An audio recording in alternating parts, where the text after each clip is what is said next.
es necesario aumentarle menos. Fíjense, para estos 2000 solamente le tengo que aumentar una observación. Y aquí está. ¿Cuáles son los parámetros de esto? ¿De dónde lo saco? Bueno, el grado de confianza, ¿se acuerda que 95? Entonces es 1,96. ¿De dónde salió? Pues salió de unas tablas. Ahí están. Si ustedes quieren 90, pues se van a unas tablas que los dan. Pero no se compliquen la vida porque 95 es lo que todo el mundo acepta. El grado de precisión es, ahí lo tiene, es los errores de muestreo. O sea, hubo un error en el muestreo, la muestra no era realmente representativa y yo quiero que sea lo más bajo posible. Aquí le puse un error bajito que es un error de precisión de 10%. La Z es como la T, recuerdan, es el valor que voy a usar para determinar, en este caso es el valor que voy a usar para mi muestra. Y esto lo que representa es la probabilidad de ocurrencia o no. Si, por ejemplo, ustedes, esa es una, oye, yo quiero probar si la intervención tuvo efecto. Y espero que por lo menos, la gente, el 25% sí te da efecto. Entonces, pues le pongo punto 25. Y esto pues le pongo punto 75 porque tiene que sumar. Y ya me cambió el tamaño de muestra. Como ven ustedes, bajó. Se acuerdan que era 90, ahora bajó porque estoy pidiendo la P es la probabilidad de que ocurra lo que yo quiero y la Q es la probabilidad de que no ocurra lo que yo quiero. Entonces, como lo que yo quiero es más pequeñito, entonces le puedo bajar el tamaño de muestra. Para fines de su muestra, cuando ustedes hagan estudios de experimentación, la fórmula ya está, no tienen que hacerle nada. Lo único que tienen que hacer es definir su grado de precisión, que pues de hecho lo que tienen que definir es esto, ¿no? Alguien puede decir, oye, pero es que pues, el 5% es poco de pérdida, métele un 50%, 150. Que puede ser otra forma de expresar lo que es la probabilidad de que suceda lo que ustedes quieran. Muy bien. Ahora vamos, esta es la prueba cuando estamos hablando de proporciones. Esta es la prueba cuando estamos hablando de medias. Yo quiero saber, ya no es tanto el tema de proporción, sino el tema es, yo hice un esfuerzo porque la gente, regresando a mi tema agrícola, porque la gente produjera mejor maíz. Su rendimiento antes era 5. Ahora quiero saber si el rendimiento nuevo es mayor. Entonces es sobre el rendimiento medio. Cuando hablamos de una característica que no es sí o no, o qué proporción, sino qué valor toma el atributo al que me estoy refiriendo, utilizamos esta fórmula y la varianza que tengo que utilizar es 0.25. Eso se llama la varianza de la población. No la conocemos porque es una variable, digamos, de toda la población, porque la población es infinita. Se acostumbra a usar 0.25 y entonces otra vez, ¿se acuerdan el 10%, el 9%, la Z? Y ahí está. Ahí tienen ustedes, me calcula el tamaño de muestra, el porcentaje. Esto es importante en la estadística experimental porque a la hora de evaluar mis resultados, yo tengo que sacar muestras, ¿verdad? De lo que tengo y no puedo hacer todo, porque sería muy costoso o porque no tengo acceso a todo. Entonces utilizo. Y ya para terminar esta parte, bueno, ¿cómo comparo? Ya que saqué mis muestras, ¿cómo comparo si lo que yo hice funcionó o no funcionó?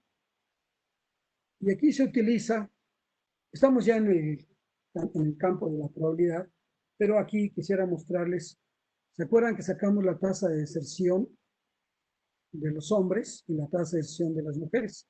Y aquí saqué una distribución de probabilidad, es una normal, eso no lo he comentado, pero la próxima reunión lo hacemos con mucho gusto, pero lo único que expresa es, pues ya lo ven todos los días, es la distribución de la población, ¿verdad? Aquí está la de los hombres, aquí está mujeres, aquí está hombres. Esta la sobrepuse para que hacer la siguiente pregunta. Supónganse que una observación está aquí. ¿Pertenece a esta o pertenece a esta? ¿Sí? Aquí encuentro una observación y tengo este grado de aserción. Oye, ¿pero pertenece a la de mujeres o pertenece a la de hombres? Por eso me puedo equivocar, porque puedo estar suponiendo que pertenece a una cuando pertenece a otra. Entonces, para no equivocarme, y eso entra otra vez la estadística, hago una prueba de hipótesis. Si hay una diferencia significativa entre estas dos poblaciones, si realmente la excepción en hombres es significativamente diferente, estadísticamente hablando, al de mujeres. Entonces hago el análisis que se llama, perdón, es una prueba de hipótesis. Y otra vez, para hacer mi prueba de hipótesis, ahí está. Para hacer mi prueba de hipótesis, que no es otra cosa más que probar, análisis de datos, prueba de hipótesis. ¿Dónde está prueba de hipótesis? Ahí está. Prueba T para dos muestras suponiendo varianzas desiguales. Que en este caso son de elecciones tan desiguales, ¿te acuerdan que las tenía? Entonces lo hago y otra vez me va a preguntar cuál es la variable 1, ¿verdad? Déjenme, la voy a hacer en el otro.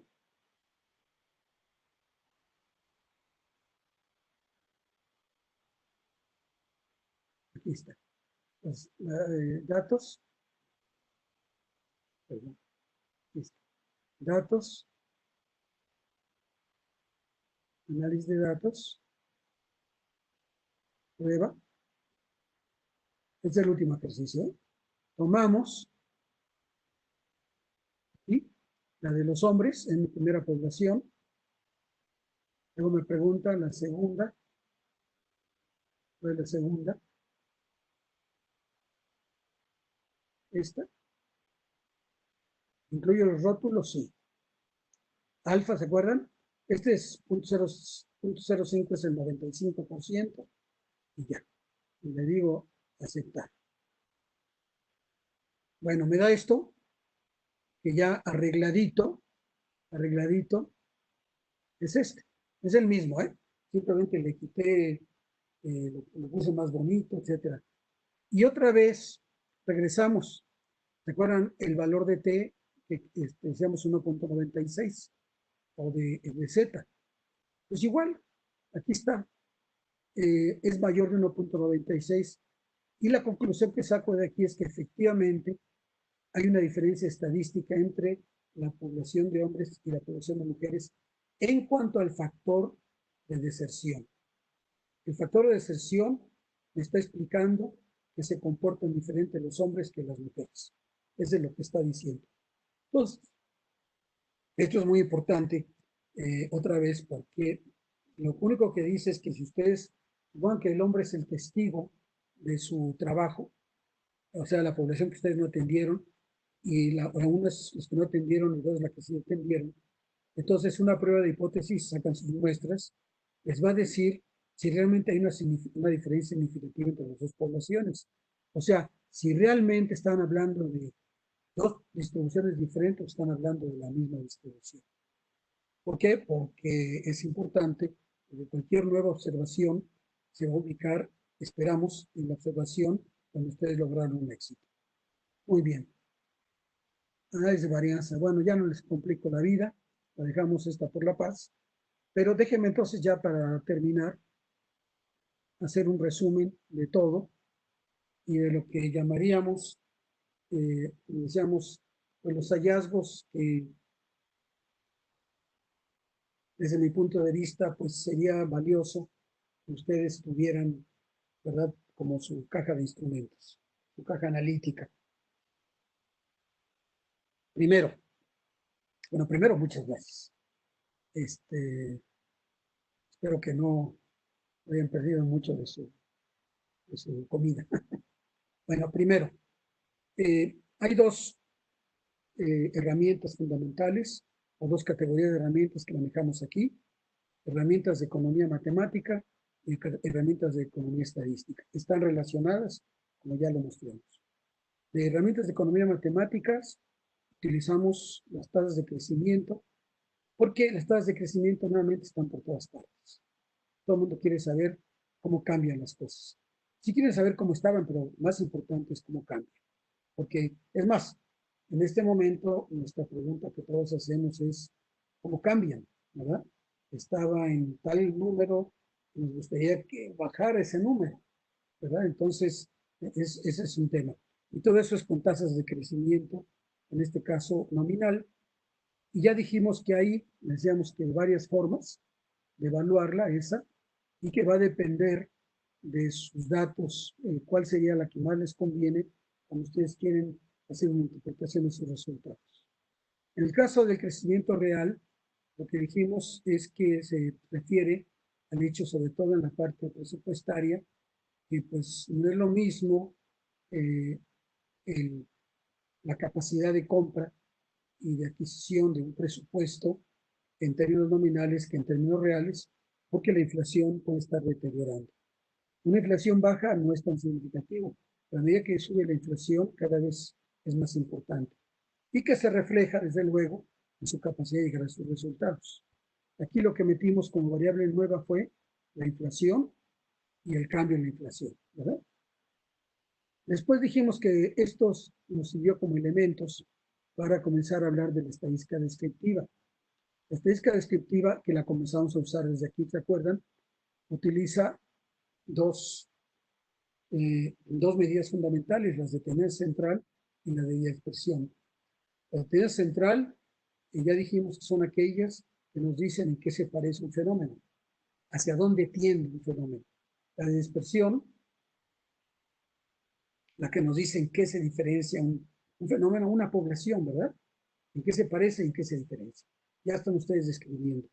Para las de tendencia central, vimos el promedio y vimos ejemplos para aplicando toda esta parte de tasas de crecimiento de un promedio simple y un promedio ponderado. También vimos un ejemplo de un índice compuesto que, repito, es crítico porque en general ningún indicador de impacto es simple, son complejos. No basta con una variable para reflejar el impacto, sino que hay que ser una mezcla, por eso son compuestos, pero hay que ser muy claros en cuál es el porcentaje relativo, que es lo importante, se llama ponderación, el porcentaje relativo que le dan a cada una de sus atributos que ustedes están logrando. Y luego hablamos de medida de dispersión, de la desviación estándar y el coeficiente de variación. Y el que enfatizamos fundamentalmente fue el coeficiente de variación, porque ese es lo que llamamos la volatilidad. Es decir, ese fenómeno que tanto preocupa, que es tan importante en cuanto a cómo cambia o se mueven las variables. En general, nadie quiere volatilidad. Porque el tema no es que esté subiendo continuamente, el tema es que sube y baja o sube y baja.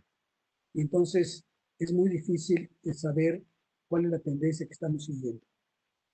Y ya mezclando estos, hablamos de indicadores de eficiencia y impacto. Y nuevamente hicimos, ya mezclando todo este material y todo este material, algunas afirmaciones sobre cómo presentar, ¿verdad? Como va a decir Roberto en algún momento, va a decir el storytelling, ¿verdad? Cómo presentan ustedes su historia, sus logros. Muy bien, terminamos con estadística descriptiva y entramos a estadística inferencial. Estadística inferencial, esencialmente, la palabra clave es causalidad. Ya me dijiste cómo se ve el fenómeno, ahora explícame por qué. Y tiene todo el sentido porque es todo el marco de acción que avala su intervención, lo que ustedes piensan que va a suceder, ¿verdad? Y entonces la regresión me permite, como dicen, a toro pasado, ¿verdad? Y sobre todo cuando no estamos hablando de una intervención específica, sino de un fenómeno general y queremos saber sobre cuál podemos incidir, es en la regresión lineal múltiple. Y ahí simplemente yo les decía que aprovechando este complemento que se llama análisis de datos, ustedes pueden calcular su regresión y que lo único que tienen que fijarse es en esa columna de P, si es mayor de 1.96 y entonces definen sus variables significativas para sus datos y para las variables que ustedes consideran. Y finalmente la estadística experimental, que pues es importantísima porque al final del día ustedes, repito, van a intervenir, van a afectar, van a cambiar. No es una historia de ver por qué las cosas cambiaron, es una historia de ver cómo cambio yo y qué efecto tengo yo sobre, bueno, yo mi, mi, mi acción, ¿verdad? Como entidad, no como persona, como entidad. Entonces, para eso utilizo diseño experimental, que tiene los elementos fundamentales, es desde luego identificar el cambio de muestra que nos va a permitir analizar la información. Ahí les platiqué que hay muchos tipos de muestreo, pero para verlo sencillamente, si quieren ustedes evaluar proporciones, es una fórmula. Si quieren ustedes evaluar alguna variable, que es en el caso de la media, hay otra fórmula. Y ahí tienen ustedes una tablita que pueden utilizar cuando se les ofrezca. Y finalmente las pruebas de hipótesis, que es, ok, ya hice mi intervención, ya tomé mis muestras, logré lo que quería o no lo logré. Efectivamente logré un cambio en la, vamos a llamarle, en la distribución de la población, en sus características, no lo logré. Pues esto es esencialmente lo que yo quería presentarles. Les agradezco mucho su atención. Eh, el, es decir, las presentaciones están en, en la página, es decir, en la página de la fundación para que ustedes puedan bajarlas, están a disponibilidad. No tienen ningún tipo de password ni nada, pueden ustedes usarlos con toda, es lo que le llaman democratización de la información, ¿verdad? Pues ahí lo hacen, úsenla, y más entre más la usen mejor, ¿verdad? Y pues nuevamente les agradezco mucho su atención para esta participación.